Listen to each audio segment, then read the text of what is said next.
James, I love Saoirse Ronan. I love Sam Rockwell. They're in a film together out right now called See How They Run. I haven't seen it. You have. What's going on? It's another whodunit of the many whodunits that are out and are coming out. See How They Run is directed by a guy called Tom George, who you might know for being a part of creating This Country with Charlie Cooper and Daisy May Cooper, which was a very sort of mockumentary style, very dry comedy mockumentary about these small towns and how they're sort of being marginalized and like sort of ever so slightly lost from the main country. It's got these two characters, and Charlie Cooper's a small character in this. But this is a sort of, I'd say like a big step up from that. Sure. This is like a 1950s, very Wes Anderson-esque whodunit. Right. And the funny thing about this film is that it's a very self-aware whodunit. So it's set in the 50s, and it is about the Agatha Christie play, The Mousetrap, and how, if you don't know, The Mousetrap is a long-running play that's still been going. Yeah, 70 years. 70 years. And like one of the things this film's like, will they ever not be showing this? And of course, if you know, it's Have you ever seen it? Sorry, I have seen it. Me too. In the actual theatre in London where they shoot a lot of the sort of rehearsals and scenes, I've actually seen it in that theatre where it famously plays, which is really cool. I have to say, I didn't remember that much about The Mousetrap going in, but I was kind of trying to jog my memory when it's done it. Do they reveal the ending of The Mousetrap in the film? Yes. So really? Okay. Which I remember who done it.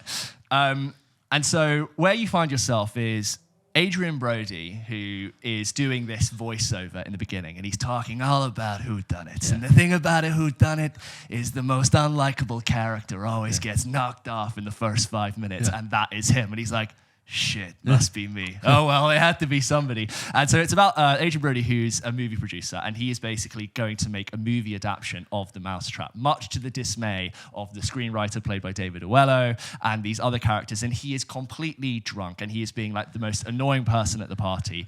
And he goes off to a costume room, and he gets murdered in the opening 5 minutes. But what the film does is it goes in a series of flashbacks to what Adrian Brody was trying to do, and it shows the structure of how they were trying to, of what makes a good whodunit. And no, you can't do that. You got to engage them from the get-go. And there's this moment with David Oello when he's talking about the structure of their script, and he's like, flashbacks? You can't have a flashback in a whodunit. It's so lazy and just such a boring way to tell your story, and you realize you're watching a flashback in your whodunit. So you can tell that the director is having loads of fun creating a whodunit set around a famous whodunit and referencing like whether or not like good whodunits are good or not. Very meta. Enter Sam Rockwell, who plays the drunk and mumbling detective Stoppard, who's doing a very good English accent, but it sounds like a slightly less drunk Captain Jack Sparrow from Pirates. He's sort of like talking a bit like this, and well, Constable, we've got to go over there. And he is good, but he's almost like mumbling his way through the film.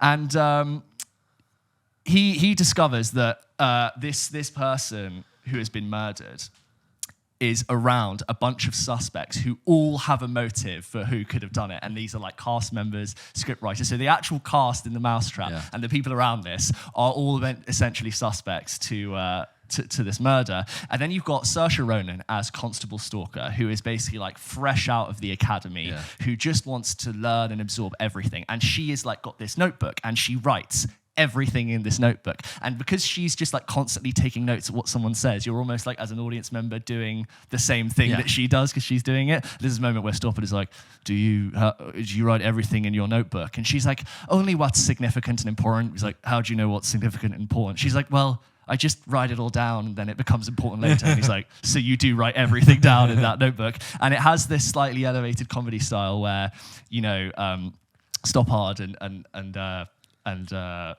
Stalker are in the office with the detective, and the detective's like, Constable, Stoppard, detective, Stalker, releaser, and they're like back and forth. So it's like very larger and live, a little bit quite farcical. Yeah, and it's really enjoyable. I think there were certain parts of it where I wanted a little bit more aha to be revealed towards the end of it. I have said that a few times in reviews now, but I think when there's a mystery, I've not been like that surprised by what's happened. But Saoirse Ronan, man, I think it's her eyes and just like how charming she has this small town charm to her, where she really wonderfully contrasts Sam Rockwell's character in like being his like companion in trying to figure out what happened.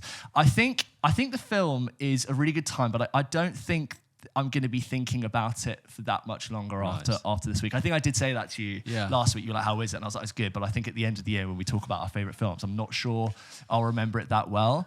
It's a lot of fun. It does a lot of interesting things with its camera where it splits the screen in half and it shows you two sides of the same scene. Right. And it creates this almost like multiple perspective cut of a scene. You can tell they've actually shot it twice because that camera is where the camera would be, but there's no camera in shot.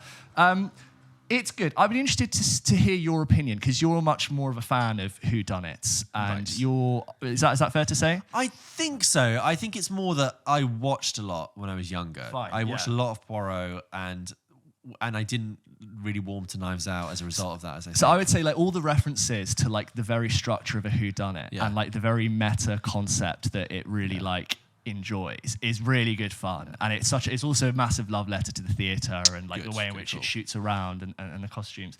So I would say go see it, but I'm not like, oh my god, See How They Run is the best thing but ever. It sounds better than a Sunday afternoon with a cup of tea. Is it better than that? Go see it in cinema if you're into it. It's a nice. I've said a lot of the times it's probably fine for a watch when it comes out on TV. I think like if you're up for a really good time at the cinema, this won't disappoint. Okay, great. Thank you. No worries. And sorry, and just Sam Rockwell and Saoirse Ronan are just like consistently excellent actors, which I'll always be happy to turn up for. And also, Adrian Brody's back. Adrian Brody's back. He is, isn't he? That's why it's like Saoirse Ronan and Adrian Brody just got the Wes Anderson in my mind, and the style is it has those like little elements of symmetry, and it's very like colourfully old-fashioned. Are you looking forward to seeing what this director does next? Yes. Based on this, they've made this debut. It was definitely like a big step into a new frontier. That sounds really condescending, but like This Country was such a different. It was a massive hit. Did you watch it? Yeah, I like This Country. Was it good? I saw 2 series of it. I think Charlie Cooper and Daisy Mae Cooper are so funny. Yeah. And there's certain scenes. Like there's one episode of This Country where they have both bought. One of them's bought chicken nuggets, the other one's bought an oven pizza, and they're having a fight over who gets to put their meal in the top shelf of the oven, and they're just like. It's so brilliant because it's like the kind of crap that only siblings have ever thought about, but they're like so brilliantly realized characters. And like, I think those people are from the Cotswolds and they get what it's like to be in these like those small town things. So that I found really funny. Like the comedy style is not the same, but I feel very like sort of fairly lukewarm on it. It's a good time, but I'm not lukewarm. Okay, so like good. Yeah, good. Maybe lukewarm's the wrong thing. I feel good about it. I'm not like blown away. It's a really nice time. Saoirse Ronan could do no wrong. Brilliant.